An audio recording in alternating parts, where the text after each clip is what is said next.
the short version, and I'm sorry for being so loud, but I want to make sure we get that. Ken, what's next?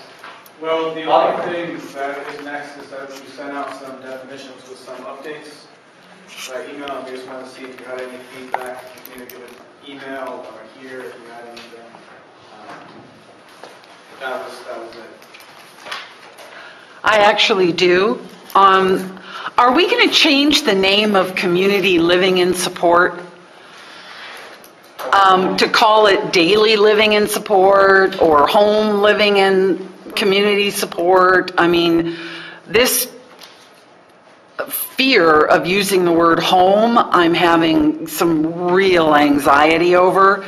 But Community Living and Support is for your family home or your own home, so why aren't we using the word home? And then also, what happened to the, in this new version of Community Living and Support, it doesn't have the intensity, it doesn't have the 16 hours or the review every 90 days, is that going to? So we'll take into consideration about the title.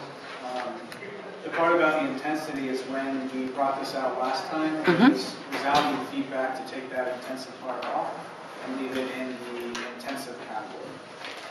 I didn't think that's what happened. So that's the majority of feedback we got, so that's why we chose to do that. So there is going to be an additional service definition coming for in-home intensive supports? Right, how similar to how in-home intensive.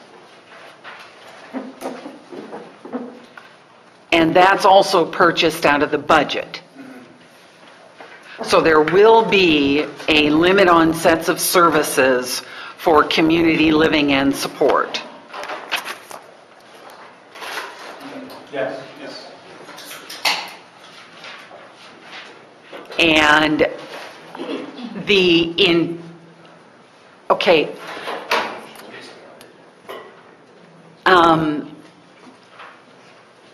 I have heard from a parent who asked, what is this waiver doing for people with intensive needs?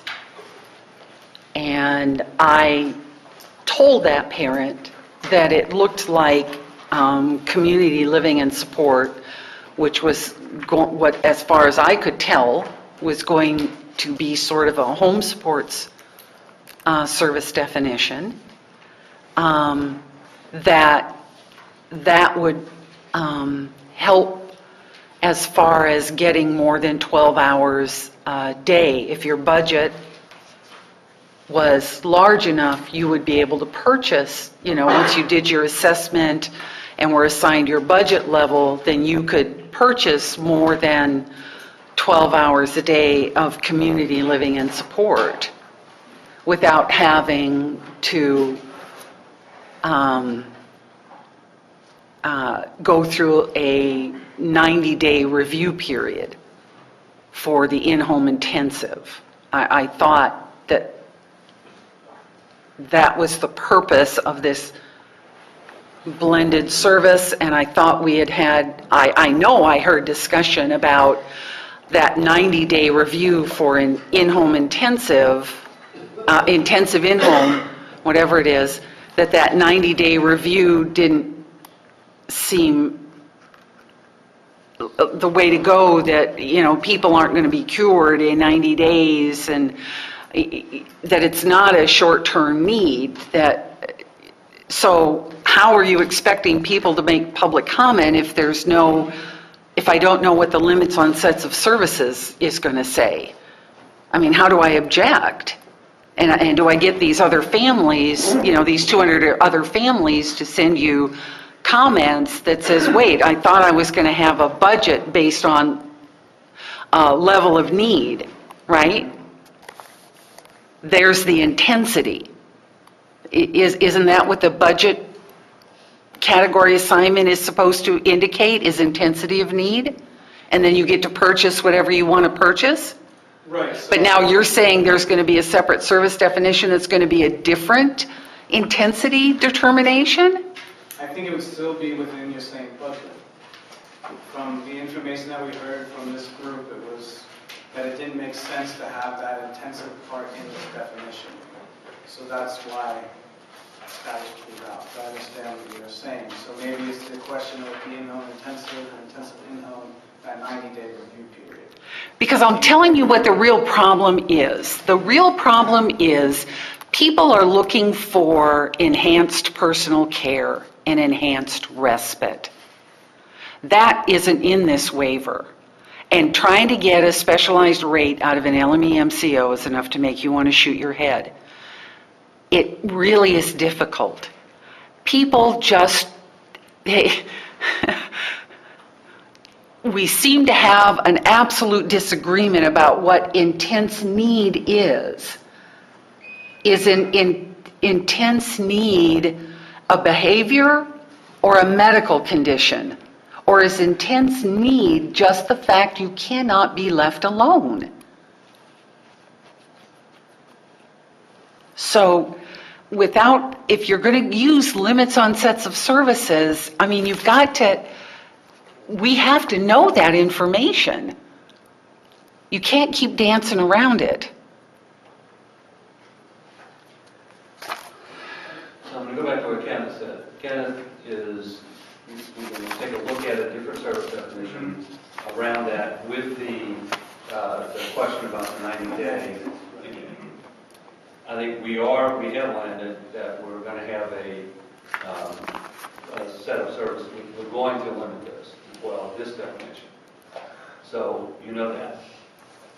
And so I think the comment, that's, if you want people But to again, the waiver, C4 waiver is a dollar limit on sets of services. It's not an hourly limit. I've had conversations with Kenny Howard at CMS over that very fact. And Kenny Howard explained to me that she couldn't answer why it got approved the way it is, and the people who did approve it are no longer at CMS. But it is a dollar limit on sets of services, not an hourly limit. And Kenny Howard's guess to me was that North Carolina was somehow backing into the budgets by claiming hours. So it is a dollar limit on sets of services. I would have no idea if that's accurate.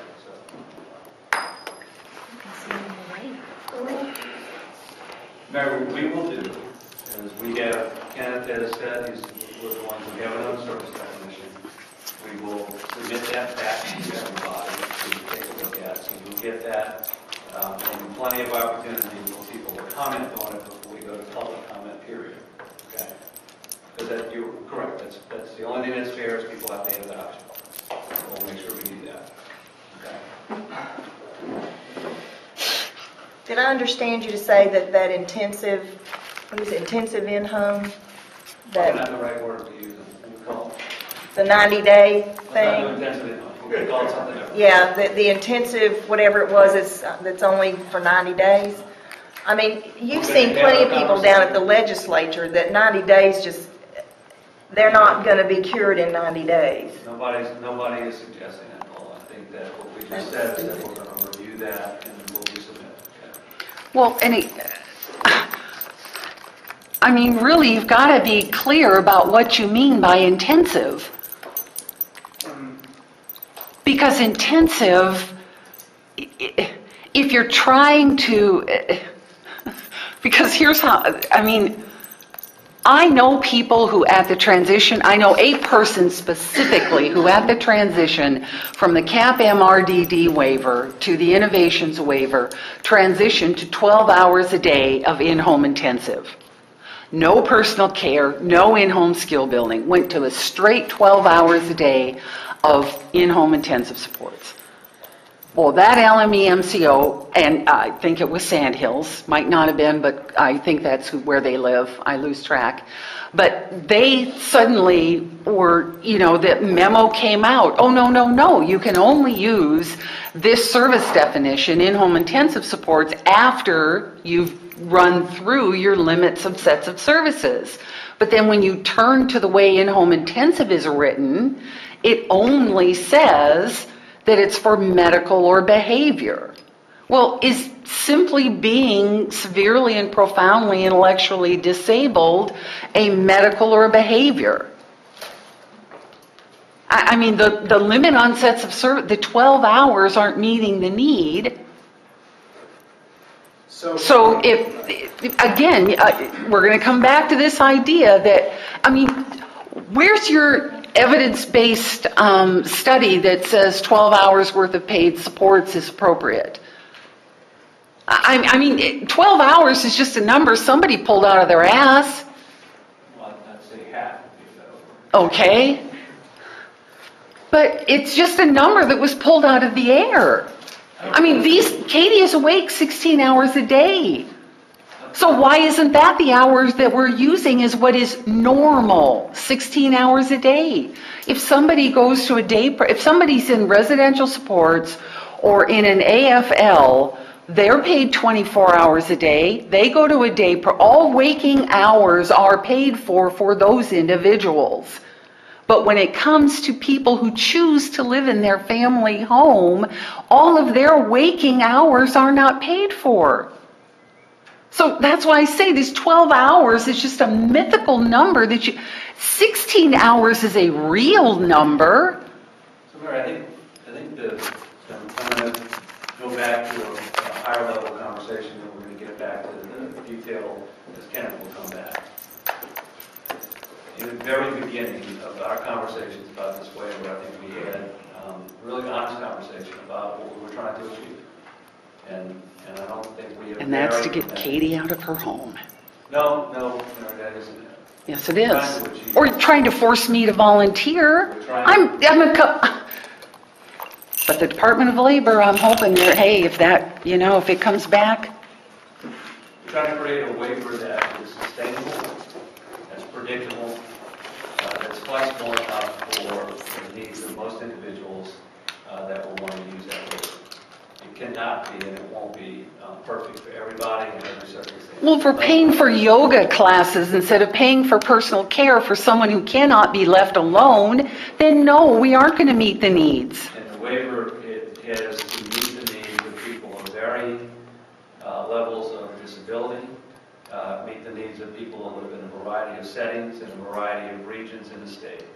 And part of the difficulty in writing a waiver and drafting one that does those things is that it is unique across the state. But yet we have to follow CMS rules. We also have to meet the intention and desire of the General Assembly that we have a waiver that we can predict what the cost will be so that they will invest in future slots, because there are an awful lot of people that would love to be around the table saying they have a waiver slot and debating how that slot works for them that have no options available. And so we're trying to meet the variety of needs that we have in the state, which is to create something that is predictable, sustainable, so we can add slots, and flexible enough to meet the needs of a variety of people in the state. It will not satisfy everybody. But I'm not arguing money, I'm arguing hours. If you want to pay all of it at minimum wage, then do that. But it's 16 hours a day. It's not 12. I think we've heard it. Okay. Daily rate, like an AFL. All right. Input on some other definitions, not this particular one. Okay. For your information. I'm ready. Okay, so home support, home modifications. I see your notations there. Are those still under discussion related to the exhaustive list of the definition? That's why the comments there, so we heard what your comments are, we're just determining how to make it more flexible. What do we say as missing? I don't think you can ever have a list that includes all the potential options. So I guess what I had hoped is that we would have and get rid of the exhaustive list. That's not what you've done. Not at this point. At this point. So are you asking us this question again? Are we still on that page, or are you saying that that's something y'all got to sit down and talk about? Well, we have to sit back and talk about it in our world, but also, I don't think you could ever think of all the possibilities for a home like that person could be. And And so if it's an exhaustive list and that need comes up, do we just call DevGoda and ask for it, we can do it anyway? Or Yes. does Dev, DevGoda can't fit it into the service definition. you can't, if you can't fit it into the list, so then even if you have it, it doesn't help. And that's the reason not to have an exhaustive list, because these things do come up all the time. And we just, people say no, and then there's that whole perception of, really might fit under one of these, but it's all about interpretation. When you have lists, people interpret them however they do. You don't do that. If you don't have lists, then it's even a little bit more wide open. And these are fixed costs. You don't typically, I'm sure if you analyze the expenditures on home or vehicle mods, they are not in our way out of cart. They aren't, but they also have parameters around them, so you can't Do do you think general they would be? home.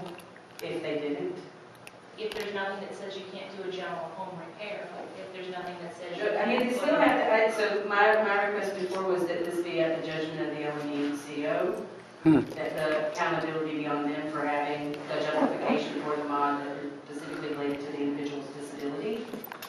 That they put in whatever parameters were necessary to assure that that was what occurred, not manage that by an exhaustive list, but manage that by, I know John, I understand he's in a wheelchair, I have had a PT and an OT and all of those people through specialized consultation do an appropriate assessment. We understand that we got to do this and that and the other to make his home modified in such a way that he can live there successfully without having to move, and his mother can take care of him. All of those kinds of things. But that assurance is at the managed care entity, not in the definition. In the approval process, we put those checklists or things in place so that we're not modifying the bathroom to put a jacuzzi bathtub in for mom, but that it is really there because he has a condition that merits it. And that accountability is on the MCO, right? Not in the definition.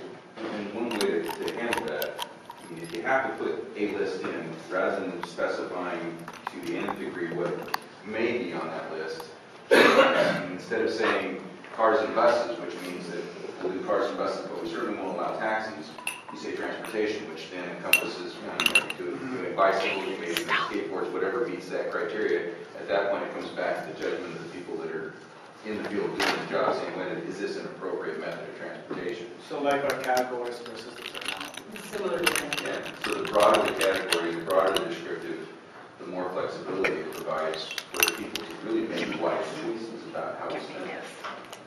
And then, so, it talks about grab bars and handrails, and those are universally needed I would in call the kitchen and the bathroom. assistive physical support, something that broadens the technology, the description, because there may be other kinds of mechanisms that serve a similar, if not, but it's not a grab bar, but, maybe Maybe a it's universal design that if you purchase it, it makes more sense.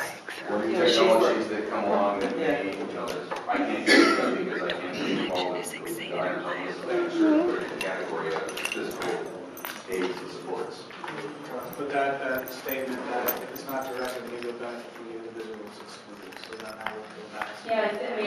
I think you've got, it's overkill. I think that to tie that to the person, then, if it's because of the mom or the daddy or some other person in the household. I think, what we said, we can take the example, we get, and we're going to take another look at it and come back, we might have some more ideas.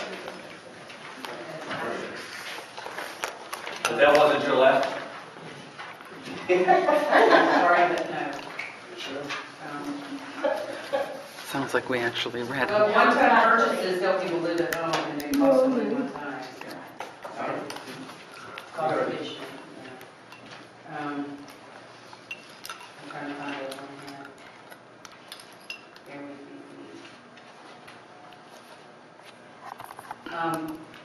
On the day supports definition, we talked a lot that time, and I think I have a placeholder for housing to address things for children, for the definitions already handed on how we do basic supports for adults, but it doesn't. And just want to really reiterate that when people are faced with a budget, having a group alternative helps to stretch that budget further, and having something clearly articulated here But that also meets the whole community-based standards is really important before this gets published, because people won't understand, that's not in our system today.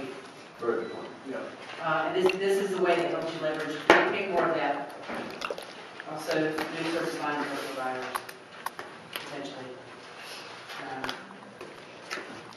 I'm sorry, back to home supports, this was the other thing. So last week, we talked about home occupation.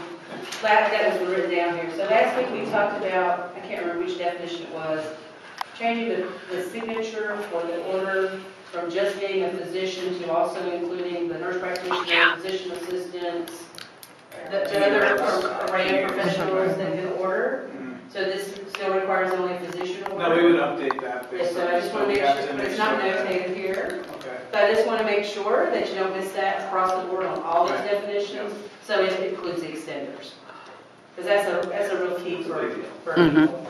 As it is in the other Medicaid policies that also don't include them and excluded only 2 physicians. Wow. If somebody's supposed to take back to that.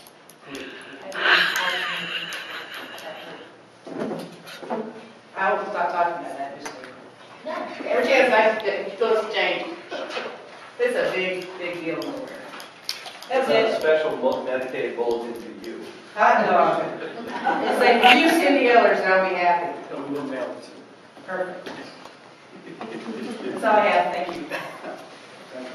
All right, others? If it's not, if you want to email feedback, you can well do that. I'm still incorporating feedback from the ones that came out last week. The week got away from you a little bit, so I'll send I those believe out it. to you as well. If I have one on supported employment, we talked about, it's just, kind of like Cindy's saying, we talked about, I'm not sure that we made it, but it was, talking about transportation, Such a big deal. that, there might be 2 phases that, transportation during the long-term follow along is the responsibility of the consumer, if that's what the decision was. I think some people, that's what the suggestion was. What we talked about a little bit with the community networking is that we were going to meet to try to see if we could have some similar transportation element. Think about the different options as it relates to day supports and support in the plan. But to have a transportation discussion, so I don't think we've come across any consensus. Okay, so no decision on that. Also, on supported employment, and I'm talking about on page 2 of it, bottom paragraph, it's talking about, this is an old issue, the employer of record or agency, the choice, it's not otherwise available. Getting VR sign off is sometimes difficult to get, and it can become a barrier, and you've got no control. And that's an ongoing conversation we've had. We met with DMH, DBSAS, and the folks from the SELN, the Supported Employment Leadership Network, to talk about those things because, again, we can't duplicate VR for a waiver. So it's a matter of how do we talk about how those services are used progressively, not necessarily braided together, but how they happen in sequence. So VR, we can assess the individual wants a job and what they might be interested in. Then it goes to VR, and VR can determine, If they're ready for that. if they're ready for VR, what kind of assessment they need, what kind of placement, and once it hits the long-term follow-along, then it comes back to us, for us to do it. So we're having that conversation on how we can get that better hammered out. I knew that you met with them, and I appreciate that, but if VR is slow to respond and it's a barrier to someone, who is the provider, who flogs VR? I mean, who? You know what I'm saying? Who holds it? Well, they have a account, it's there's something within VR that really is someplace that you go to for complaint. If something's not happening the way you want it to happen, or there's not something happening, they have an independent piece to VR that you can go to complain. See, I said that, that's, I was saying, it mimicked another big CAP. Yes. Client assistance. There you go. Say support. It's all. Client assistance program. Oh,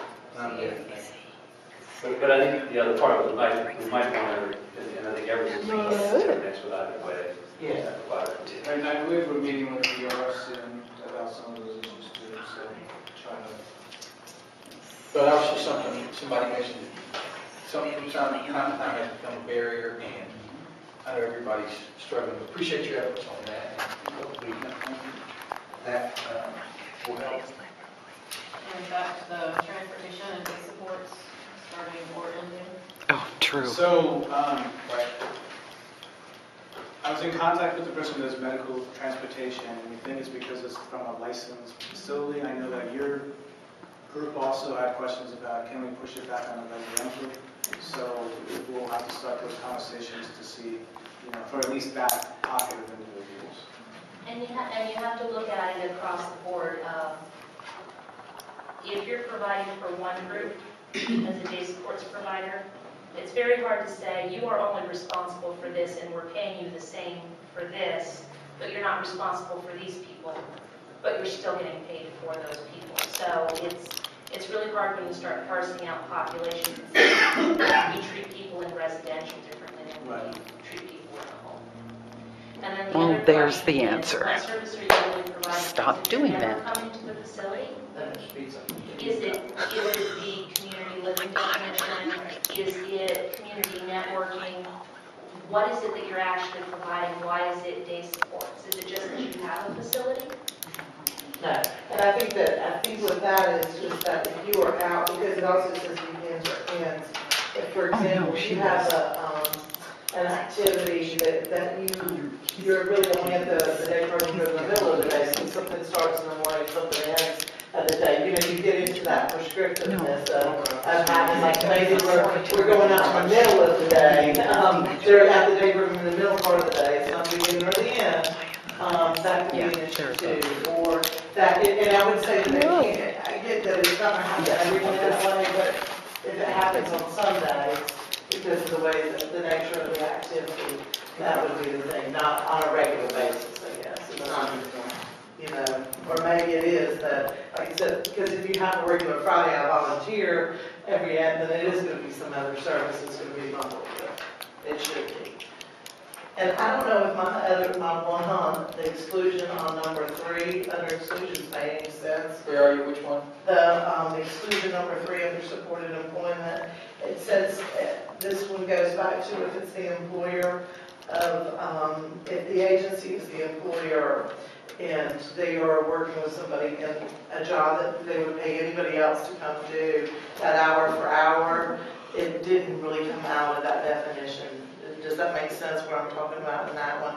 That some of them are having to not bill for some of the time, that it's just like any other employee. And that really wasn't the intent. The intent of that clarification was, I'm going to hire Bob, but I'm only hiring Bob for the amount of hours that he gets. So if he only needs 8 hours a week, then I'm dropping him down to 8 hours a week because I'm only doing it for the amount of time that he gets. So it's not that you can't ever have 40 hours. It's the fact that once it gets to a point where Bob only needs somebody checking in on him, and you say, well, Bob, congratulations, your hours are cut down to 2 hours a week because that's all we're billing. Right. So, And I think that is where some of the members in with MCOs have, the MCO has said, well, you cannot bill for the total time that they're working. That's what they run up against, and several of them have had that happen. And it's not just in one MCO, it's in a couple of different ones across the state. So that's the problem of them interpreting maybe some of that there. yeah, that was to tease out the fact that it was a real position. Right. And not something that was just created where 3 of us are going to take turn entering trash cans every day. Right. And I would never hire anybody for it, but if I don't get the supported employment money, I can't pay the wages Right. to those individuals who are emptying the trash cans. So Right. we didn't want to penalize employers who had valid positions within their organizations. So it was trying to figure out how do you put criteria around that without Right, making it and I open. think the first two do spell that out very clearly under the exclusions. 1 and 2 said that, you know, so maybe 3 just didn't need to be in there, was the feedback the members gave, because we agree with that piece 100%. It really isn't about just making a job for somebody else, say they have a job and we're paying for it that way. But there are a lot of places that have gone to creating businesses, and they're using people, you know, that come through their programs, you know, that would hire anybody to do that position. Okay, makes sense. Okay. So the transportation piece, I understand sensitive issue, how, on DSS, you know, all those, but how the pieces fit together. You know, it is a challenge, you know, whether in a residential setting, whether they're in a non-residential setting, being paired. And I did have a member that had the issue with the transportation, you know, to and from the license day setting, when the person was working and they were out in the field.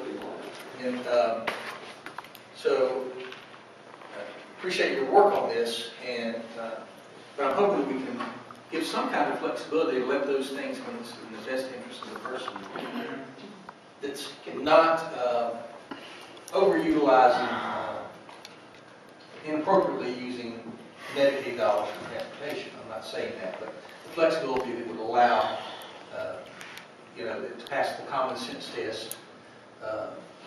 Would you consider a modifier for supported employment like you have for community Yeah, that's what networking? we talked about, we're gonna talk about on that, so that might work. Something to think about.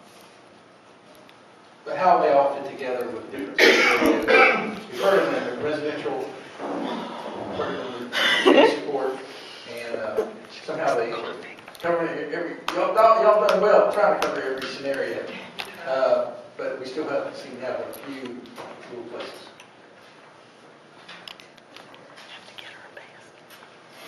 Other comments on those others? And if you have feedback, make sure that you email it to us as well, what you think of things. So here's what our, I think our plan is. We're going to try to find a day in 2 weeks to meet.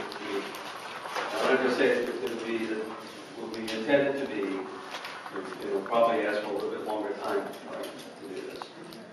It is a meeting in which we bring back to you all the service definitions. And we lay out the plan for the waiver with those service definitions and as we're describing that. Doesn't mean there will be tweaks that you will send us and those things. So that when, what we want to be able to do is to lead that meeting where we all understand what we're going to post on that.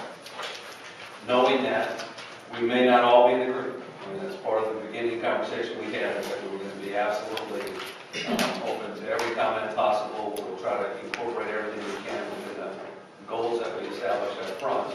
But we might not be able to get everything that everyone wants because we have competing interest in that. But we want to be clear about what our intentions are to post, which you'll have an opportunity to see when we do that. You get a shot at it. And then we'll go ahead and post. We have to go there because we can't continue to wait and expect to be able to start in January. So we have to move relatively rapidly. But I don't think it would not be fair to try to go from now to posting without having another meeting. So how about the week of May the 4th? Or I guess whatever that next week week is the 27th. Right, so it would be the following week. Yes. Following week is May the 4th. Yeah. Well, those of you that spend time in the General Assembly, it'll be at the crossover deadline. For those of you that don't, thank you people that are hanging out in the General Assembly. Let us send out something because I think if we try to do it now, we'll never. So if I could request that, if at all possible, at least to get the definitions in that form at least one day in advance, but sooner would be better.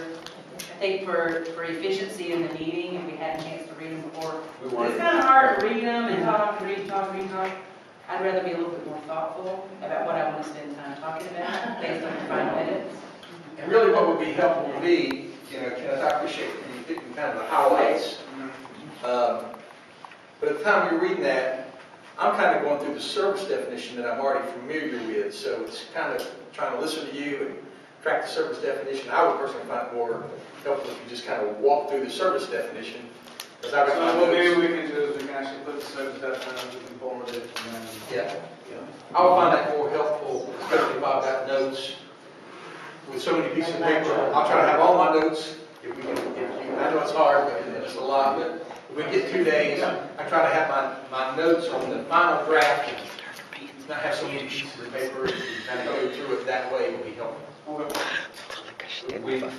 When I said that we may have to move to the following week or a couple days at the end, potentially 11, we will send something out to you but within that time frame. I appreciate what you said about that. We want you to do, Cindy, we want you to be prepared. We want you to have every opportunity. And I think the charge of the group is, and our charge is to go back with the questions.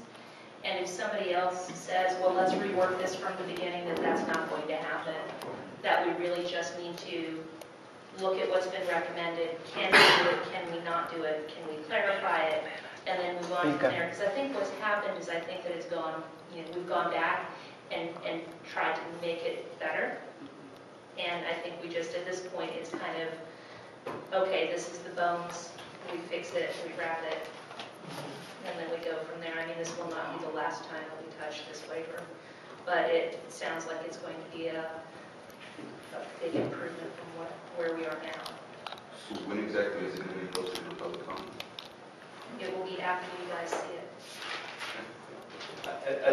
Just to add to what Deb's saying is that, again, remember, that from the very beginning we said is that we know what,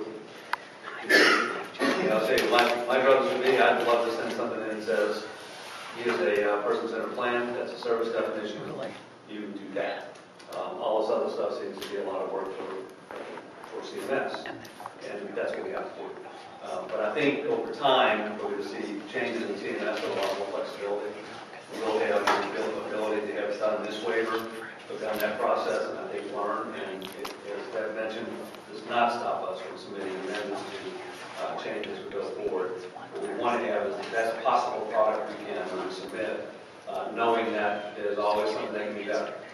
But I have to thank you all again for just the incredible commitment that you've shown that being here as often as you are, and even the contentious arguments are absolutely what we wanted, because we did not want this to be a state says, and there isn't a pushback on that. And I hope you see the respect to that, and that's our goal. Thank you. Enjoy, at least this afternoon, in that great weather, and we'll get another one.